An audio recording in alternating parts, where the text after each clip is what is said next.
मेरे साथ बैठे हैं रंजीत, और रंजीत क्लास 10th के छात्र हैं। आइए हम इनसे इनका परिचय जान लेते हैं। बताइए आप। मेरा नाम रंजीत कुमार है। मेरी तैयारी आधारशिला क्लासेस हुई है।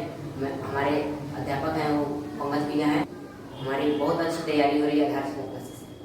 चलिए, पंकज भैया ही नहीं, बाकी लोग भी हैं, बाकी टीम के भी सदस्य हैं और उनका भी बहुत बड़ा योगदान रहता है मेरे साथ साथ। और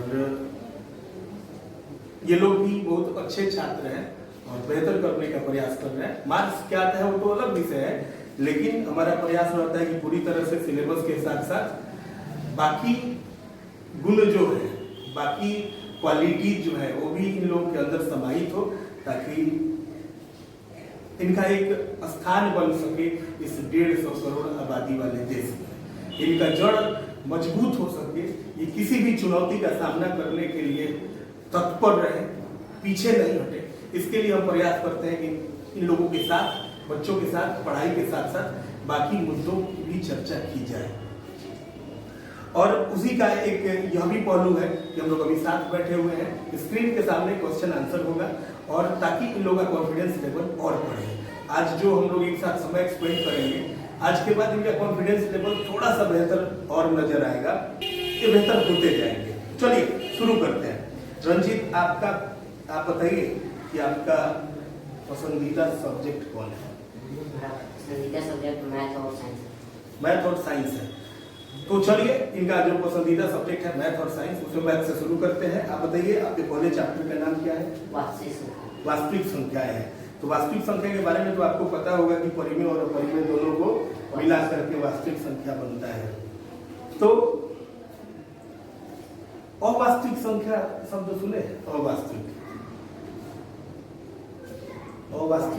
जो वास्तविक संख्या नहीं है। जैसे अवास्तविक के बारे में बताइए, तो आपके एग्जाम में नहीं पूछेगा, बस आपके नॉलेज के लिए पूछ रहा है कि अवास्तविक संख्या के बारे में कुछ बता सकते हैं?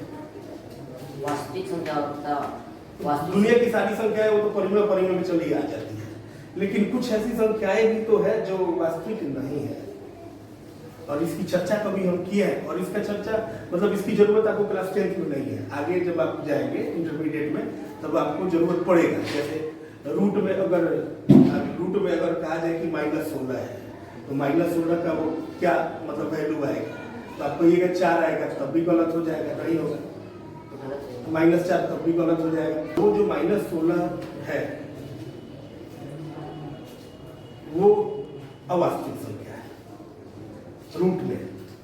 रूट में अगर -1 है वो अवास्तविक संख्या है। तो बताइए, क्या सभी वास्तविक संख्याएं अपरिमेय संख्या है? नहीं, अभी वास्तविक संख्या अपरिमेय संख्या नहीं हो सकती। क्या सभी परिमेय संख्याएं वास्तविक होगी? हो जाएगी। क्या सभी अपरिमेय संख्याएं वास्तविक हो जाएंगी? हो जाएगी। ठीक है।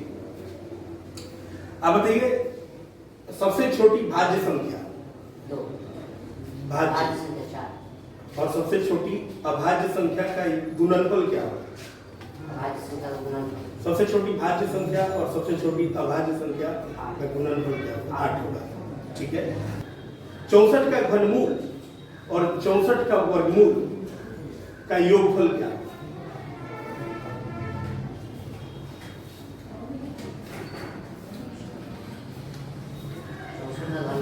64 का वर्गमूल का योगफल क्या होगा? योगफल 12। ठीक है। प्रथम 5 सम संख्याओं का योगफल क्या होगा?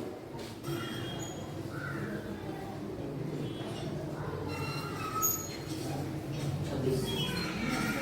प्रथम 5 सम संख्याओं का योगफल, जो शुरू का सम संख्या है, उसके लिए आपको सूत्र बताया गया होगा n × n + 1। तो 5 × 5 + 1 यानी 6 × 35।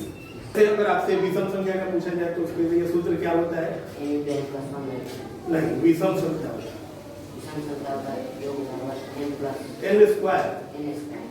जैसे अगर आपसे पूछा जाए कि प्रथम 5 विषम संख्याओं का योगफल क्या होगा? 25 हो जाएगा। 5 का स्क्वायर कर देंगे। चलिए ठीक है। अब बताइए, स्व अभाज्य संख्या का HCF कितना होगा? 1 होगा। Very good. यूक्लिड विभाजन प्रमेय से क्या निकाला जाता है? HCF निकाला जाता है। ठीक है। 2, 4, 6 का LCM क्या होगा? 2 4 6 का LCM 12 12 होगा। Very good. अब बताइए 2 4 6 का HCF क्या होगा? 2। Very good. ये यही कॉन्फिडेंस और यही रफ्तार तो आगे लेकर के जाएगी इन लोगों को, और बहुत जरूरी है। स्पीड का तो जीवन में बहुत बड़ा रोल हो गया है भाई। बस एक गाड़ी बहुत तेज मत चलाइए, बाकी सब काम तेजी में ही करना है। पाई -3 परिमेय संख्या है या अपरिमेय संख्या है? अपरिमेय संख्या। Very good. आप बताइए 0 क्या है? परिमेय है या अपरिमेय? परिमेय संख्या है, क्योंकि इसे P बटा Q के रूप में लिखा जा सकता है। ठीक है। किसी भी संख्या में 0 से गुना करने पर क्या प्राप्त होता है? 0 प्राप्त होता है। ठीक है। 0/5 का वैल्यू कितना होगा? 0/5 का वैल्यू 0 होगा। 5/0 का वैल्यू क्या होगा? इनफिनिट होगा, अपरिभाषित होगा 5/0। ठीक है। अब देखिए 3/15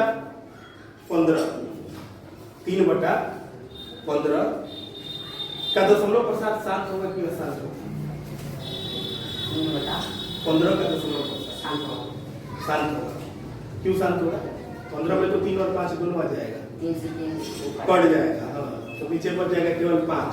तो हर का अभाज्य गुणनखंड जब 2 का पावर n × 5 के पावर n के रूप का हो तो उसका दशमलव प्रसाद शांत हो जाएगा। ठीक है। Very good. अब बताइए यूक्लिड विभाजन प्रमेयिका को डिफाइन कीजिए। A बराबर 0 से बड़ा या बराबर होगा R से बड़ा होगा। A बराबर BQ + R, जहाँ 0 से बड़ा या बराबर होगा R से बड़ा होगा B। ठीक। मैथ्स में रंजीत का कंडीशन बहुत अच्छा है। अब आगे इनका जो दूसरा फेवरेट सब्जेक्ट है साइंस, और साइंस में चलते हैं। प्रकाश के परावर्तन के बारे में बताइए। प्रकाश किसी बिंदु से दूसरे प्रकाश के दर्पण का परावर्तन जिस माध्यम से वो गुजर जाती है उसे प्रकाश का परावर्तन कहा जाता है। इसके 2 नियम हैं। आपतन कोण बराबर परावर्तन, आपतित किरण, परावर्तित किरण तथा आपतन बिंदु पर डाला गया कण तीनों एक ही तरह। किरणों का समूह क्या कहा जाता है? किरणपुंज। ठीक। दर्पण की परिभाषा। दर्पण वो चिकना होता है जिसके एक ओर चिकना बना दिया गया तथा दूसरी तरफ कलाई किया गया वो दर्पण। ठीक। यदि गोलीय दर्पण में आपको पता है R बराबर 2F। यदि R 60 सेंटीमीटर हो तो F कितना हो? 60 सेंटीमीटर 30 F हो जाएगा 30। ठीक है। समतल दर्पण द्वारा जो प्रतिबिंब बनता है क्या वो वास्तविक होता है या काल्पनिक होता है? काल्पनिक होता है। ठीक है। समानांतर किरण पुंज को अभिसरित करने हेतु कौन सा दर्पण उपयुक्त होता है? अवतल दर्पण उपयुक्त होता है। ठीक है।